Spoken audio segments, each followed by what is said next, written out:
пайғамбарымыз саллаллаху алейхи уассалам жаратушымызбен кездескен. Ең бірінші кездескенде пайғамбарымыздың айтқаны: «Ат-тахияту лиллахи уас-салавату уат-таййибат». Біз намазда оқитын дұға. Оның мағынасы не?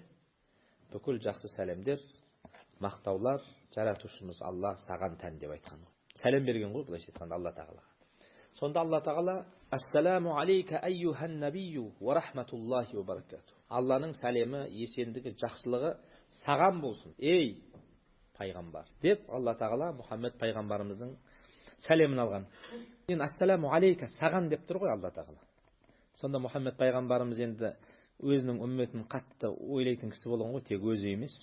Сонда айтқан дұғасы: «Ассаламу алейна ва аля ибадиллахи салих». Я Алла, сенің сәлемің, сенің есендігің, сенің жақсылығың тек маған ғана емес, бізге болсын, және сенің салих құлдарыңа болсын.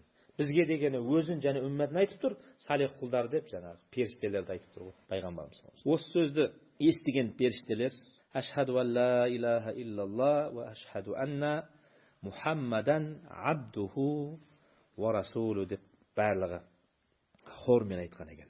Міне осы Миъраждағы сөз біз намазда оқитын дұғаның бірі болып есептеледі.